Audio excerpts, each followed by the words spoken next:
اللہ وآلہ وصحابہ اجمعین۔ سرور عالم شفیع اعظم صلی اللہ تعالیٰ علیہ وآلہ وسلم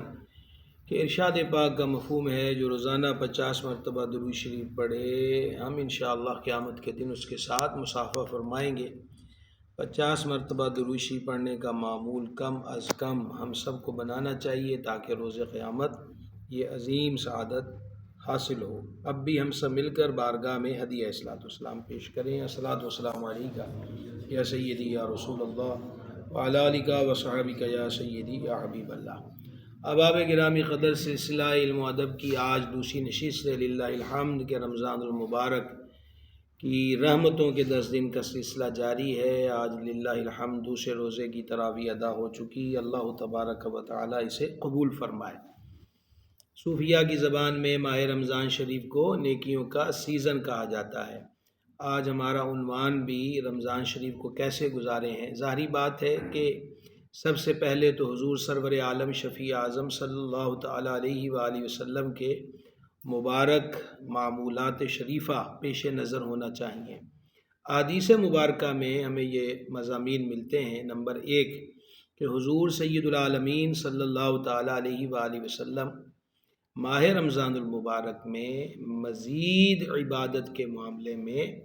ترقی کی طرف گامزن ہوتے، مزید عبادات کا سلسلہ بڑھا دیتے، جیسے نوافل کی ادائیگی ہے۔ اور جب ماہ رمضان شریف کا آخری عشرہ آ جاتا تو پھر ام المومنین رضی اللہ تعالی عنہا ارشاد فرماتی ہیں کہ جان نور صلی اللہ تعالی علیہ وآلہ وسلم کہ پہلو مبارک بستر سے جدا ہو جاتے۔ مراد کے جو چند گھڑیاں آرام فرمانے کے لیے حضور علیہ السلام بستر پہ رونق افروز ہوتے، اس کو بھی ترک فرما دیا جاتا۔ یہ عمل ہم سب کے لیے رغبت کے لیے کافی ہے کہ ہم کم از کم اس ماہ مبارک میں فرائض کے معاملے میں کوتاہی نہ کریں، واجبات کو ترک نہ کریں۔ اور پھر ابھی انشاءاللہ ہم چند چیزیں آپ کے سامنے رکھیں گے، اللہ تعالیٰ اس میں ہم سب کو عمل کی توفیق عطا فرمائے۔ دوسرا یہ ہے کہ حضور جان نور صلی اللہ تعالیٰ علیہ وآلہ وسلم کی سخاوت جو کہ ہر روز ہر آن عروج پر ہوتی، لیکن جب رمضان المبارک کی حسین گھڑیاں رونق افروز ہوتی تو ام المومنین رضی اللہ تعالی عنہ و دیگر صحابہ علیہ رضوان بیان کرتے ہیں کہ آقا علیہ السلام کی سخاوت کا سلسلہ اور بڑھ جاتا جیسے تیز ہوا چلتی ہے۔ تو اس سے دو باتیں معلوم ہوئیں، ایک عبادت میں اضافہ اور دوسرا سخاوت میں اضافہ۔ لہٰذا ہمیں بھی ان دو چیزوں کو ماہ رمضان شریف گزارنے کے معاملے میں اپنے معمولات کا حصہ بنانا چاہیے۔ سحری سے آغاز کرتے ہیں۔ کل بھی گزارش ہوئی کہ سحری سنت ہے، حدیث شریف میں اسے برکت والا کھانا فرمایا گیا، اور اہل اسلام کے لیے اور غیروں کی سحری کے بیچ میں فرق بھی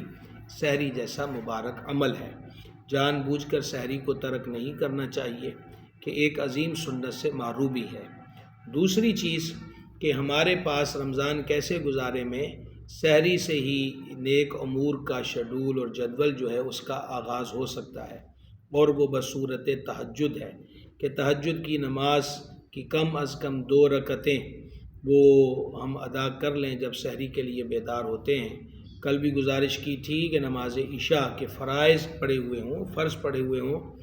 تو اس کے بعد کچھ دیر کے لیے بھی بندہ سویا تو اب جب وہ اٹھے تو یہی وقت اس کے لیے تہجد کا وقت ہے۔ تو شروع میں چاہے 2 رکعتیں شروع کر لیں، کم از کم یہ ہوگا کہ انشاءاللہ ہر سحری کے موقع پر ہمیں تہجد کی جو نماز ہے اس کی دولت نصیب ہو جائے گی۔ تو ایک تو یہ ہمارے معمولات کا حصہ بن جائے تو بہت ہی برکت اور بہت بڑی سعادت کی بات ہے۔ پھر اس کے بعد نماز فجر ہے۔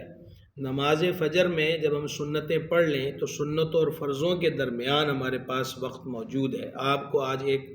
رزق کی برکت کا عظیم وظیفہ پیش کیا جاتا ہے جو حضور پر نور شفیع اعظم علیہ السلام نے ارشاد فرمایا۔ ایک صاحب خدمت انور میں حاضر ہوئے اور عرض کیا، یا رسول اللہ علیہ السلام، دنیا نے مجھ سے منہ موڑ لیا، غربت و فقر و تنگ دستی کے بسیرے ہیں۔ جان عالم علیہ السلام نے ان سے فرمایا کہ تم اس تسبیح سے کیوں غافل رہے کہ جس تسبیح کی برکت سے پوری دنیا میں رزق تقسیم ہوتا ہے۔ بعد از فجر پڑھ سبحان اللہ و بحمدہ، سبحان اللہ العظیم و بحمدہ، استغفر اللہ۔ ایک بار پھر سن لیجئے، سبحان اللہ و بحمدہ، سبحان اللہ العظیم و بحمدہ، استغفر اللہ۔ اس کا آسان سی اس معاملے میں گزارش یہ ہے کہ سورج کی کرنیں پھوٹنے سے پہلے پہلے اس کو 100 مرتبہ پڑھ لیا جائے۔ اب اس کا ایک وقت تو یہ بھی ہے کہ جب ہم فجر کی سنتیں ادا کر لیں اور فرضوں کا وقت ابھی باقی ہے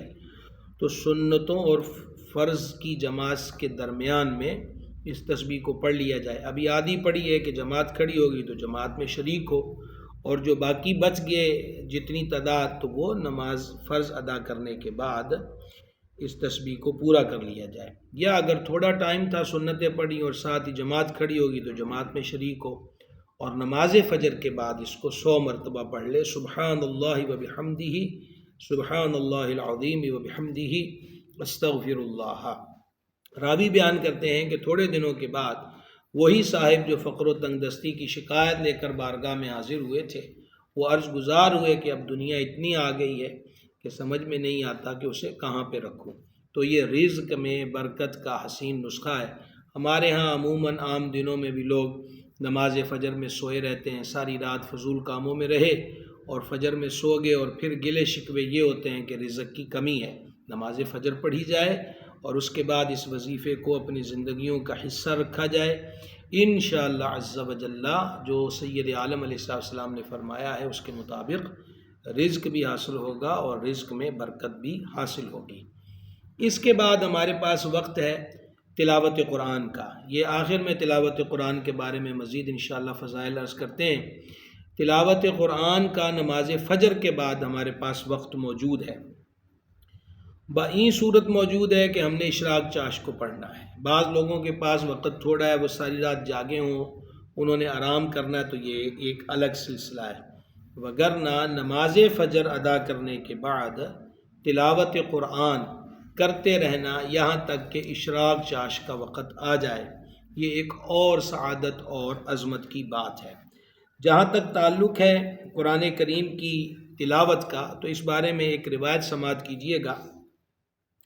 اس کو امام طبرانی رحمہ اللہ نے معجم کبیر میں نقل کیا۔ حضرت سیدنا عبداللہ ابن مسعود رضی اللہ تعالیٰ عنہ فرماتے ہیں، جسے یہ جاننا پسند ہو کہ وہ اللہ پاک اور اس کے رسول صلی اللہ تعالیٰ علیہ وسلم سے محبت کرتا ہے تو وہ دیکھے کہ اگر وہ قرآن سے محبت کرتا ہے، یعنی اس کی تلاوت کرتا ہے، اس پہ عمل کرتا ہے، تو وہ اللہ پاک اور اس کے رسول سے بھی محبت کرتا ہے جل جلالہ و صلی اللہ تعالیٰ علیہ وآلہ وسلم۔ یہ حضرت عبداللہ ابن مسعود رضی اللہ تعالیٰ عنہ اس امت کے استاد ہیں، عظیم صحابی رسول ہیں، فقہا صحابہ میں ان کا شمار ہے، اور انہوں نے علامت بیان کی کہ جو کوئی بھی اللہ اور اس کے رسول جل جلالہ علیہ الصلوۃ والسلام سے محبت کا دعوے دار ہے تو اس دعوے کی سچائی اس صورت میں نظر آئے گی کہ وہ قرآن سے محبت کرتا ہوگا، یعنی اس کی تلاوت بھی کرتا ہوگا اور اس کے احکامات پر عمل بھی کرتا ہوگا۔ اسی طریقہ کے ساتھ قاضی عیاض رحمہ اللہ نے شفا شریف کے اندر نقل کیا کہ حضرت سیدنا سہل بن عبداللہ رحمہ اللہ فرماتے ہیں، اللہ کریم سے محبت کی علامت قرآن سے محبت کرنا ہے، اور قرآن سے محبت کی علامت نبی کریم صلی اللہ تعالیٰ علیہ وآلہ وسلم سے محبت کرنا ہے، سنت سے محبت کی علامت آخرت سے محبت کرنا ہے، اور آخرت سے محبت کی علامت دنیا سے بغض رکھنا ہے، اور دنیا سے بغض کی علامت یہ ہے کہ اس سے بقدر ضرورت لیا جائے اور اتنی مقدار لی جائے جو آخرت تک پہنچا دے۔ تو یہاں بھی ایک عظیم ولی اللہ کا قول کہ اللہ رسول جل جلالہ علیہ الصلوۃ والسلام سے محبت کی علامت یہ ہے کہ بندہ قرآن کریم کی تلاوت کرے، اس کی برکات کو حاصل کرے، تو یہ علامت ہے کہ وہ بندہ اللہ تبارک و تعالیٰ سے بھی محبت کرتا ہے اور اس کے پیارے حبیب کریم رؤوف الرحیم صلی اللہ تعالیٰ علیہ وسلم سے بھی محبت کرتا ہے۔ حدیث پاک سماعت کیجیے، صحیح مسلم میں ہے، حضور پر نور صلی اللہ تعالیٰ علیہ وآلہ وسلم نے فرمایا، قرآن کریم کی تلاوت کیا کرو کہ یہ قیامت کے دن اپنے پڑھنے والوں کی شفاعت کرنے کے لیے آئے گا۔ یہ صحیح مسلم کی حدیث شریف ہے۔ قرآن پاک شفاعت کرے گا اور اپنے پڑھنے والوں کی شفاعت کرے گا۔ دوسری حدیث پاک یہ کنز الاموال میں ہے، اور یہ آقا علیہ السلام نے حدیث قدسی بیان کی کہ اللہ تبارک و تعالی فرماتا ہے، جسے تلاوت قرآن مجھ سے مانگنے اور سوال کرنے سے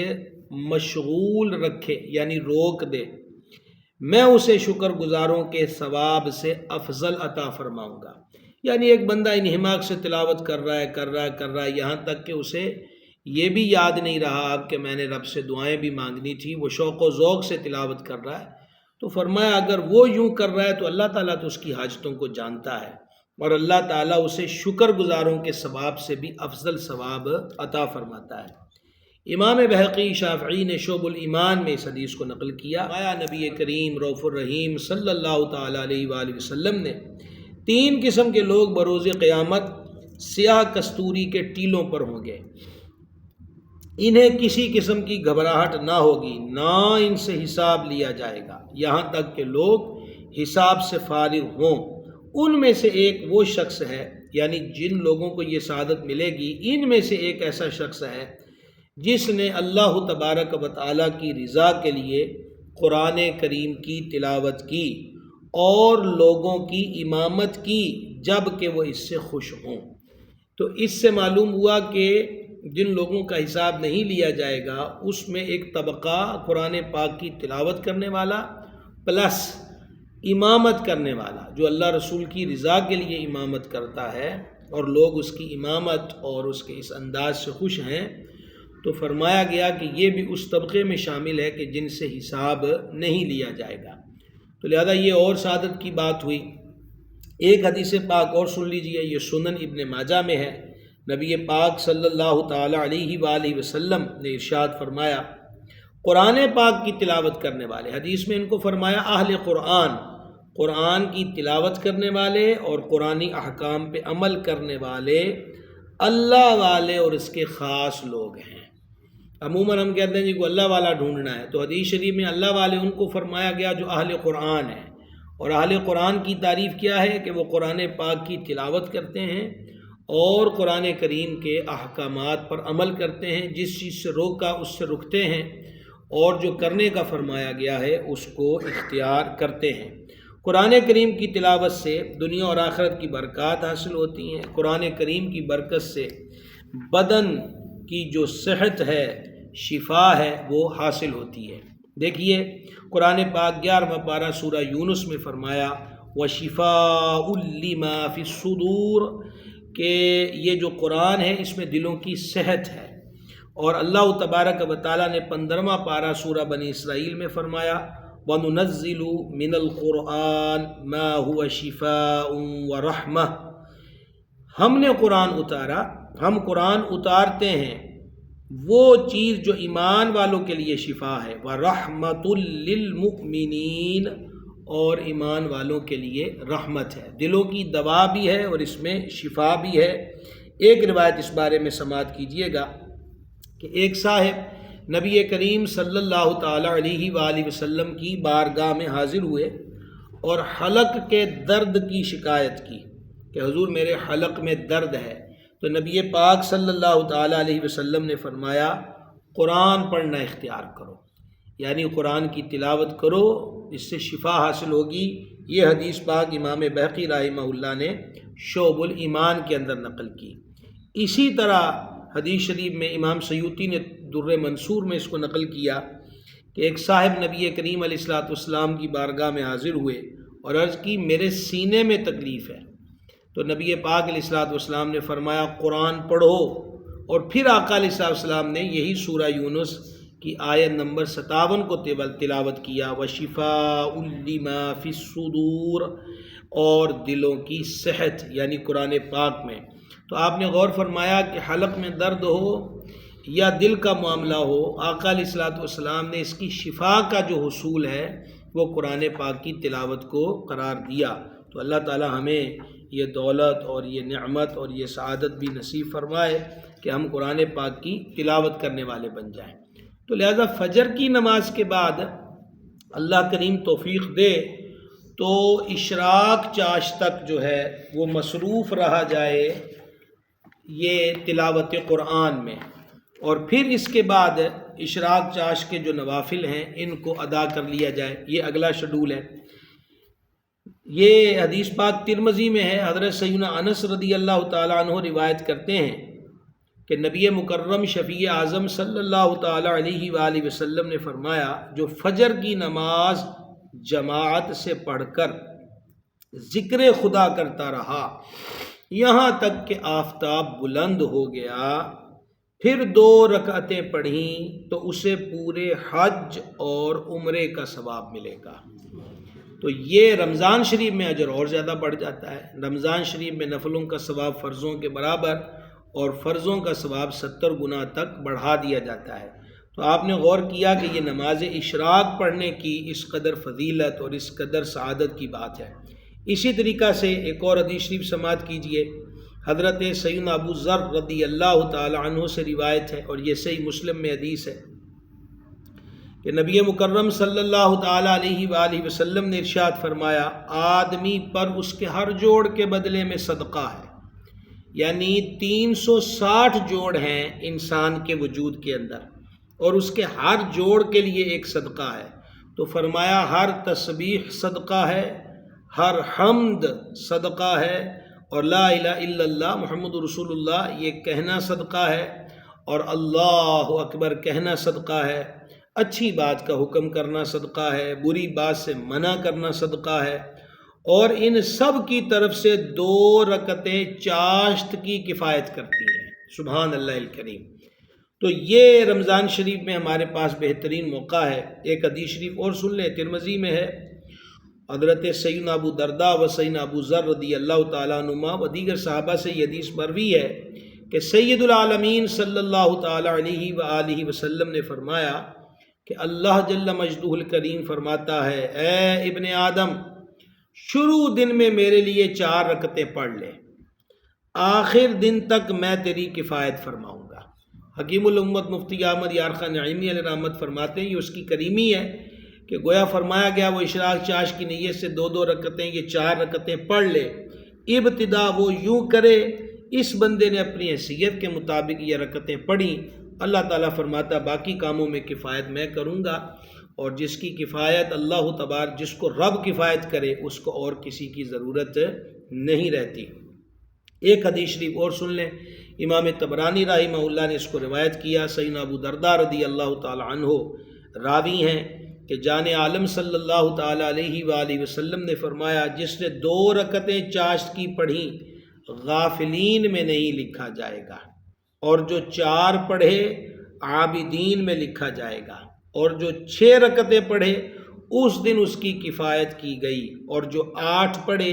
اللہ تعالیٰ اسے قانتین میں لکھے گا، اور جو 12 پڑھے اللہ تعالیٰ اس کے لیے جنت میں ایک محل بنائے گا، اور کوئی دن یا رات نہیں جس میں اللہ تعالیٰ بندوں پر احسان و صدقہ نہ کرے، اور اس بندے سے بڑھ کر کسی پر احسان نہیں کیا جسے اپنا ذکر الہام کیا۔ چاشت ہو یا اشراق ہو، اس کے اندر بس اس چیز کا لحاظ رکھیں کہ اتنی رکعتیں شروع کی جائیں جتنی روز نبھائی جا سکیں۔ نفلی عبادات میں یہ ضابطہ اصول ہے کہ اتنا کیا جائے جس کو روز نبھا سکے، ریگولر طور پر۔ ایک صاحب کے بارے میں حضور علیہ السلام نے فرمایا، یہ حدیث پاک کا مفہوم میں پیش کر رہا ہوں، فرمایا فلاں کی طرح نہ ہو جانا جو پہلے تہجد کی رکعتیں پڑھتا تھا لیکن اب وہ نہیں پڑھتا۔ تو گویا پسند نہیں کیا گیا، اگرچہ نفلی عبادت ہے لیکن نفلی عبادت اتنی شروع کی جائے کہ جس کو روز نبھایا جا سکے۔ بہرحال اللہ توفیق دے، ہمت عطا کرے، تو جیسے ابھی آپ نے 12 رکعتوں تک کی فضیلت سنی ہے تو یہ بھی حاصل ہو سکتی ہے۔ تو اب تک کیا ہوا؟ سحری میں تہجد، پھر فجر کی نماز کے بعد رزق کے حصول کی تسبیح، اور اس کے بعد تلاوت قرآن، اور تلاوت قرآن جاری رکھے اشراق چاش تک۔ یہاں یہ مسئلہ بھی ذہن نشین رکھیں کہ جب نماز بندے نے فجر کی ادا کر لی تو جب تک سورج طلوع نہ ہو جائے اب کسی قسم کے کوئی نفل وغیرہ نہیں پڑھ سکتا۔ کہ حدیث پاک میں ارشاد ہوا فجر کے بعد اور عصر کے بعد کوئی نماز نہیں۔ جن حضرات کی فجر کی سنتیں رہ جاتی ہیں ان کے لیے بھی حکم یہی ہے کہ وہ سورج نکلنے پر آسان لفظوں میں کہیے جب اشراق چاش کا وقت ہو تو وہ اس وقت ہی اپنی وہ سنتیں جو رہ گئی ہیں فجر کی ان کو ادا کرے، کیونکہ فجر کی سنتیں واجب کے قریب ہیں، اور حدیث پاک میں ذکر ہوا کہ یہ فجر سے پہلے کی 2 رکعتوں کو نہ چھوڑو اگرچہ تم دشمنوں کے گھوڑوں کی آوازیں سنو، یعنی دشمن تمہارے تعاقب میں ہے اور بالکل قریب آ گیا ہے تو تب بھی یہ رکعتیں اتنی عظیم ہیں اجر و ثواب میں کہ ان کو ضائع نہ کیا جائے۔ تو بہرحال جو 2 سنتیں فجر کی نہ پڑھ سکا اور اب جماعت میں شامل ہے تو جماعت کے فوری بعد وہ سنتیں نہیں پڑھ سکتا یہاں تک کہ سورج چڑھ آئے، جیسے اشراق چاش کا وقت ہوتا ہے تو اب وہ فجر کی سنتیں ادا کرے گا۔ یہاں عمومی طور پہ سوال ہو بھی سکتا ہے کئیوں کے ذہن میں آئے کہ مسجد میں نماز پڑھ کے وہیں بیٹھا رہے اشراق چاش کے انتظار میں یا گھر بھی جا سکتا ہے، تو دونوں طرح کا اختیار ہے کہ بے شک وہ نماز پڑھ کے ذکر اذکار کرتا کرتا گھر جائے اور وہاں بیٹھ جائے، تلاوت قرآن کرے، ذکر اذکار کرے یہاں تک کہ سورج طلوع ہو جائے، اور پھر وہ اشراق چاش کی نیت سے 2 رکعتوں کو ادا کر لے۔ تو یہ بھی ایک عظیم سعادت ہے۔ رمضان شریف کیسے گزارے کے ضمن میں اگلی گزارش، نماز الحمدللہ پڑھی جاتی ہے اور نماز کے لیے وضو کیا جاتا ہے۔ تفسیر در منصور میں ہے کہ وضو نماز کی کنجی ہے۔ تو مسواک نبی کریم علیہ السلام کی عظیم سنت ہے۔ ٹوتھ پیسٹ، ٹوتھ برش کا استعمال بھی بالکل جائز ہے، ممانعت نہیں ہے، لیکن مسواک کی سنت کی اہمیت اور افادیت اپنی جگہ پر برقرار ہے، تو لہذا کوشش کر لی جائے۔ حدیث پاک میں ذکر ہوا کہ جو مسواک کر کے رکعتیں 2 پڑھی گئیں وہ بغیر مسواک کی 70 رکعتوں سے افضل ہے، تو لہذا سنت پہ عمل بھی ہوگا، اور مسواک کو کہا گیا کہ یہ منہ کی صفائی اور اللہ تبارک و تعالیٰ کی رضا حاصل کرنے کا ذریعہ ہے، تو ایک تو سنت پہ عمل ہو گیا۔ ایک بالش تو نہیں چاہیے مسواک، اور روزے کے بیچ جو مسواک کے مسائل ہیں وہ کل ہم نے عرض کر دیے کہ روزے کی حالت میں بھی مسواک کی جا سکتی ہے اور کسی بھی وقت کی جا سکتی ہے، لیکن سنت سمجھ کے اگر مسواک کا عمل بھی اختیار کر لیا جائے تو نیکیوں کا ثواب رمضان شریف میں زیادہ ہے۔ پھر اس سے بڑھ کر ایک چیز ہے، وہ یہ ہے کہ نمازیں اگر امامہ باندھ کر پڑھی جائیں تو رمضان شریف میں یہ مزید نیکیوں کو بڑھانے کا عظیم سلسلہ ہے۔ مسند الفردوس کے اندر حدیث شریف ہے، جو پگڑی باندھ کر نماز پڑھے اللہ تبارک و تعالی اس کو 10,000 نیکیاں عطا فرمائے گا۔ کسی بھی رنگ کا امامہ شریف پہن لے، سنت سمجھ کر پگڑی باندھے، سفید رنگ کا ہو، سبز رنگ کا ہو، کتھئی رنگ کا ہو، کالے رنگ کا ہو، زرد رنگ کا ہو، امامہ سنت سمجھ کر باندھا جائے۔ اور ٹوپی پر امامہ ہو، ٹوپی کی بھی کوئی قید نہیں کہ خاص میٹیریل کی ہو، خاص ہیئت کی ہو، چاہے جالی والی ٹوپی ہو کپڑے کی، اور امامے کی مقدار کم سے کم اتنی ہو کہ 3 پھیرے جو ہیں وہ ٹوپی کے اوپر سر پر آ جائیں، تو سنت سمجھ کر پگڑی باندھ کر نماز پڑھی جائے، 10,000 نیکیاں، اور رمضان شریف میں پھر اور زیادہ نیکیاں، تو سنت پہ عمل بھی ہو جائے گا، برکت بھی حاصل ہوگی۔ تو یہ وہ امور ہیں کہ جنہیں ہم بڑی آسانی سے تھوڑی سی توجہ کر کے ڈھیروں نیکیاں اپنے کھاتے میں جمع کر سکتے ہیں۔ ویسے گزشتہ سال امامہ شریف کے بارے میں، اس کے فضائل، اس کی مقدار، اس کے رنگوں کے بارے میں ہمارا سلسلہ علم و ادب کا شاید 2 نشستیں ہوئی ہوں، تو وہ بھی اسی پیج پر یوٹیوب پر موجود ہوں گی۔ تو آج مختصر بس ہم اتنا آپ کو اشارہ دے رہے ہیں کہ یہ رمضان شریف میں اس چیز کو بھی اختیار کر لیا جائے کہ پگڑی باندھ کر نماز پڑھی جائے تاکہ اجر و ثواب میں اضافہ ہو۔ ایک قدم مزید آگے بڑھیے۔ ممکن ہے کہ جب ظہر کی نماز پڑھ لیں اور کوئی کام کاج نہیں کر رہے تو تھوڑی تھکان، اور دھیرے دھیرے اگرچہ موسم تو ٹھنڈک کی طرف ہے تو اس میں ٹائم پاس کرنے کی طرف ذہن جائے، تو ٹائم پاس کرنے کے لیے یہ ہے کہ موبائل ہر بندے کے پاس ہے، گیمیں اس میں فیڈ ہیں، اور یا پھر فیس بک کھل جائے گی یا یوٹیوب کھل جائے گی، تو ایک تو یہ ہے کہ ہم واقعی فوکس رکھیں کہ ہم ایک دینی پروگرام کو دیکھ رہے ہیں یا ہم نعت اقدس سن رہے ہیں، تو سبحان اللہ، وگرنہ یہ ہے کہ ایک کلپ کے بہانے پہ کسی اور دنیا میں کھو گئے تو پھر یہ آنکھ کا روزہ اور پھر روزہ رکھ کر گناہ کی طرف اپنی آنکھوں کو لگا دینا اور کانوں کو لگا دینا یہ اور زیادہ نقصان کی بات ہے۔ تو اس کے لیے کوشش کریں کہ اپنی طبیعت کو دیکھیں۔ نعت اقدس سننے کو طبیعت چاہ رہی ہے تو موبائل پہ نعت پاک لگا لیں، وہ سنیں۔ تلاوت قرآن کا شوق ہے تو یہ تو نور علی نور ہے، اس کی طرف آ جائیں۔ کسی صحیح العقیدہ سنی عالم دین کا واعظ و نصیحت ہے اور مستند ہے، اس کو سن لیا جائے، بجائے اس کے کہ گیم یا گانا باجا یا کھیل تماشا یا ٹک ٹاکری اس طرف جا کر روزے کی روحانیت کو ضائع کیا جائے اور اپنے کانوں کو اور اپنی آنکھوں کو حرام سے پر کیا جائے۔ تو رمضان شریف کیسے گزارے کے ضمن میں یہ ایک اہم گزارش ہے کہ اس میں اپنے اس وقت کا لحاظ اور خیال ضرور ضرور کیا جائے اور اپنے وقت کو برباد ہونے سے بچایا جائے اور روزے کی روحانیت کو زائل ہونے سے بچایا جائے۔ عصر سے مغرب تک کا وقت یہ عام روٹین میں بھی بڑا مقبولیت کا وقت ہے، عصر سے مغرب کا، اور خصوصاً روز جمعہ عصر سے مغرب کے درمیان ایک ایسی گھڑی ہوتی ہے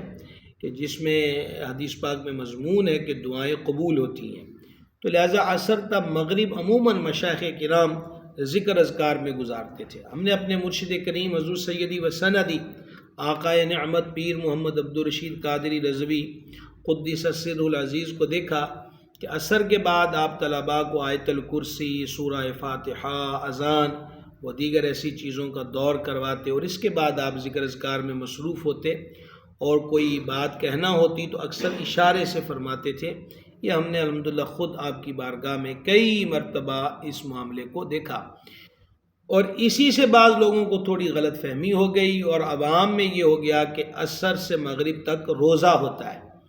تو اور پھر بعض لوگ اور ایک قدم آگے بڑھے اور عام دنوں میں، یہ غیر رمضان کی بات کر رہا ہوں، کہ وہ عصر اور مغرب کے بیچ میں پانی پینے یا کھانے پینے سے منع کرنے لگ گئے کہ یہ تو روزہ ہوتا ہے۔ تو ایسی بات تو نہیں ہے، کھانا پینا، پیاس لگی ہے تو پانی پی سکتے ہیں، بھوک لگی ہے تو کھانا کھا سکتے ہیں۔ یہ میں غیر رمضان کی بات کر رہا ہوں۔ رمضان میں تو سیدھی سی بات ہے کہ وہ روزہ ہے ہی ہے، فرض روزہ ہے۔ تو چونکہ یہ مشائخ کا طریقہ رہا کہ وہ ذکر اذکار میں یہ وقت گزارتے تھے، یہ مقبولیت کا وقت ہے، تو عوام اس کو روزے کی طرف کھینچ کر لے گئے اور کھانے پینے سے منع کرنے لگ گئے۔ تو ایسی بات نہیں ہے، اگر ضرورت ہو تو کھا پی سکتے ہیں غیر رمضان شریف میں، اور رفلی روزہ بھی نہ ہو تو، اور باقی افضل یہی ہے کہ عصر تا مغرب ذکر اذکار میں مصروف رہا جائے۔ اس میں ایک حکمت یہ بھی ہے کہ فجر والے جو فرشتے آتے ہیں ان کا تبادلہ مغرب میں ہوتا ہے، اور جو مغرب والے ہیں ان کا تبادلہ فجر میں ہوتا ہے۔ تو اس لیے بھی اس میں ایک خاص رمز ہے کہ فرشتے اللہ تعالیٰ کی بارگاہ میں حاضر ہوتے ہیں اور اللہ تبارک و تعالیٰ ان سے پوچھتا ہے کہ تم نے میرے بندوں کو کس حال میں دیکھا؟ تو وہ بارگاہ میں عرض کرتے ہیں کہ جب ہم گئے تو وہ تب بھی نماز پڑھ رہے تھے، اور اب ان کو چھوڑ کر بھی اس حال میں آئے ہیں کہ وہ نماز ادا کر رہے ہیں۔ تو یہ نہایت ہی مقبولیت اور نہایت ہی برکت کی گھڑیاں ہیں۔ تو عصر تا مغرب خصوصی طور پر کوشش کر کے مناجات میں، جیسے کل عرض کیا گیا، 2 ذکر حدیث شریف میں فرمایا، ایک استغفار کی کثرت اور دوسرا کلمہ طیبہ، یہ ورد زبان رکھا جائے، اس وقت کی بالخصوص قدر کی جائے۔ اور پھر جو روزے دار کے لیے عصر سے مغرب کا وقت ہے، تھوڑا یہ ہوگا کہ اگر کام کاج بھی کر رہا ہے تو پھر بھوک بھی ڈیرے جمائے ہوئے ہوگی اور پیاس بھی ہونٹوں کی دہلیز پہ دستک دے رہی ہوگی، اور ایسے حال میں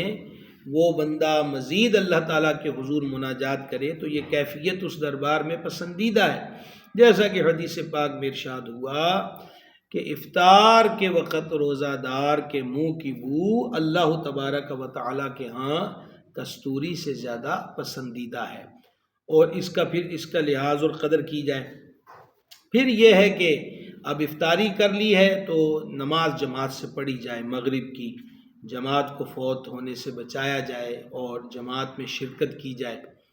تو یہ بھی ہو سکتا ہے کہ اپنا کھجور پانی مسجد میں لے جائے اور وہاں اعتکاف کی نیت کرے۔ اعتکاف کی نیت سے یہ مسئلہ بھی سامنے آیا کہ ماہ رمضان میں مزید نیکیاں کمانے کا ذریعہ ہے کہ ہم کہ اس اعتکاف پر بھی تفصیلی کلام ہماری نشستوں میں ہو چکا۔ اعتکاف واجب بھی ہوتا ہے، سنت بھی ہوتا ہے، اور نفلی اعتکاف بھی ہوتا ہے۔ واجب وہ ہے کہ بندہ اس کی منت مانگ لے، سنت یہ ہے کہ رمضان شریف کے آخری عشرے کا اعتکاف کرنا، اور نفلی اعتکاف یہ ہے کہ جب بھی مسجد میں جائے تو نیت کر لے، جیسے ہم پڑھتے ہیں نویت سنت الاعتکاف للہ تعالی، میں اللہ تعالیٰ کے لیے اعتکاف کی نیت کرتا ہوں۔ تو یہ ایک نماز سے دوسری نماز تک کا یا جتنی دیر مسجد میں رہا ہے تو انشاءاللہ تعالیٰ اس اعتکاف کی نیت کا جو اجر ہے وہ اس کو حاصل رہے گا۔ اور دوسرا یہ ہے کہ اعتکاف کی نیت کی ہوگی تو بلا روک ٹوک کچھ کھانا پینا چاہے مسجد کو آلودہ کیے بغیر تو وہ بھی اس کو شرعی طور پر اجازت مل جائے گی۔ تو اس لیے جب بھی مسجد میں جائیں تو نفلی اعتکاف کی نیت اپنی مادری زبان میں بھی کر سکتے ہیں، میں اللہ تعالیٰ کے لیے اعتکاف کی نیت کرتا ہوں، تو یہ نفلی اعتکاف ہے۔ تو مغرب پڑھ لی، اب مغرب کے بعد ہمارے پاس پھر عشاء اور تراویح کا ٹائم بیچ کے اندر موجود ہے۔ اس کے لیے آپ چائے وائے پیجئے، پانی پیجئے، ذوق طبع کے مطابق کھانے پینے کے جو من چاہتا ہے، لیکن اتنی مقدار میں کہ جو تراویح میں سستی نہ لائیں، کھڑے ہونے میں عجیب عجیب ڈکاروں کا سبب نہ بنے، اور دماغ پر آنکھوں پر زیادہ کھانے کا بوجھ مسلط نہ ہو، معتدل غذا کا استعمال کیا جائے تاکہ خوش اسلوبی کے ساتھ تراویح جو کہ رات کا قیام ہے اور اللہ تعالیٰ کے ہاں پسندیدہ ہے، اور خصوصاً نبی پاک علیہ الصلوۃ والسلام نے اسے تطوع رمضان شریف کی راتوں کے جو نوافل نفلی عبادت ہے اس کی ترغیب ارشاد فرمائی۔ تراویح 20 رکعت ہیں اور یہ رمضان شریف کی عبادت ہے۔ ہمارے آقا و مولا علیہ الصلوۃ والسلام نے چند دن نماز تراویح جماعت اور غیر جماعت سے ادا فرمائی، اور اس لیے اس پہ دوام نہ رکھا کہ میرے مستقل پڑھانے کی وجہ سے میری امت پہ فرض نہ ہو جائے۔ فرض وہ کہ جس کا ترک بندے کو، جس کا ترک گناہ ہے، واجب وہ کہ جس کا ترک یعنی چھوڑ دینا گناہ ہے۔ تو یہ کمال دستگیری اور امت پہ شفقت و احسان ہے۔ البتہ یہ سنت ہے آقا علیہ السلام کی، اور ہمارے لیے اتنا ہی کافی ہے کہ یہ ہمارے سرکار کی سنت ہے۔ تو یہ رات کی عبادت ہے، ہمارے پاس بہترین موقع ہے، اس کو ضائع نہ ہونے دیا جائے۔ بعد از تراویح اگر گھر پہ آ کر یا وہاں مسجد کے اندر ہی سورہ ملک ایک بار پڑھ لی جائے۔ حدیث شریف میں مضمون ہے، یہ نجات دینے والی اور شفاعت کرنے والی صورت ہے، اور یہ بھی روایات میں مضمون ہے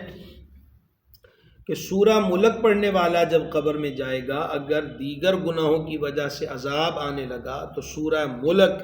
اس بندے اور عذاب کے بیچ میں رکاوٹ بن جائے گی۔ وہ کہے گی مولا یہ روز مجھے پڑھ کے سوتا تھا، یا کھرچ کے مجھے نکال دے قرآن سے، یا میرے پڑھنے والے کو بخش دے۔ تو قبر میں سورہ ملک کی سفارش کو قبول کیا جائے گا۔ تو یہ بہت بڑی سعادت ہے۔ مسجد میں تو ہیں،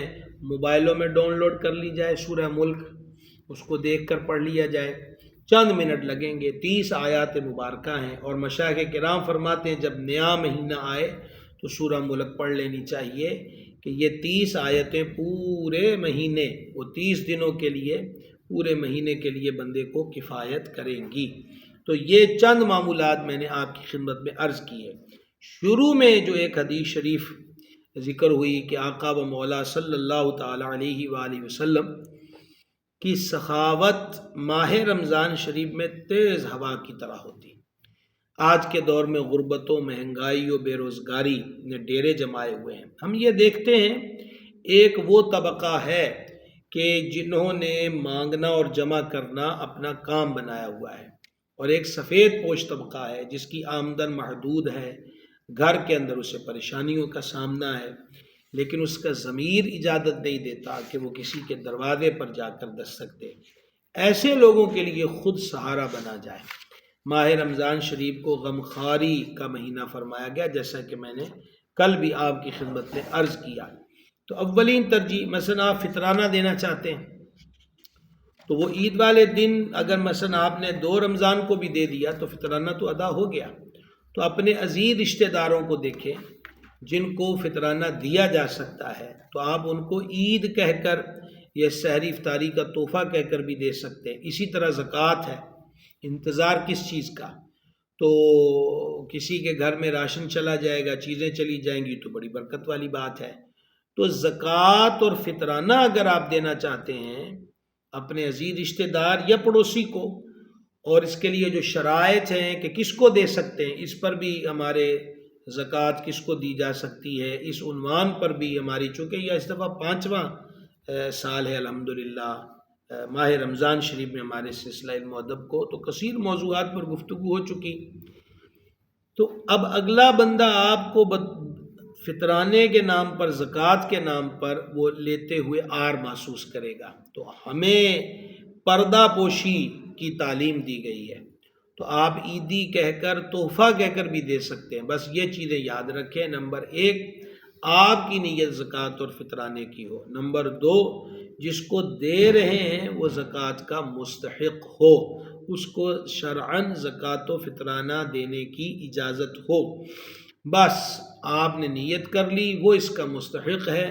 آپ اس کو تحفہ کہہ کر اور خدمت گزاری کہہ کر بھی دے دیں گے تو انشاءاللہ آپ کا کام بھی ہو گیا کہ زکوٰۃ و فطرانہ ادا ہو گئے، اور اس کا کام بھی ہو گیا کہ ان ایام میں اس کے کھانے پینے کا، کچن کا سلسلہ چل سکتا ہے۔ تو لمبی نہیں تاننی چاہیے کہ لمبا انتظار کیا جائے، لوگ ڈھیروں کالیں کریں، ہمارے دروازے پر آئیں، جو ہے اسے ٹائم سے ادا کر دیا جائے،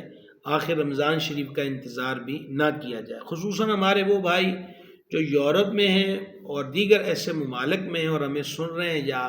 مزید وہ اس کو سنیں گے، تو ان سے گزارش ہے، یہاں پر تو میں بہت کم دیکھ رہا ہوں، لیکن یورپین ممالک سے اور اس قسم کے دیگر علاقوں سے یہ خبریں ہیں کہ ہمارے فلسطینی بھائیوں کی مدد کے لیے کھانے پینا، راشن، کپڑا لدہ، یہ وہ جمع کر کے عطیات جو ہیں وہ فلسطین میں پہنچائے جا رہے ہیں، خصوصاً اہل غزہ کے لیے۔ تو وہ ضرور بالضرور اپنے ان مجبور اور مہجور مسلمان بھائیوں کی مدد کریں کہ یہ وقت ان کی مدد کا ہے۔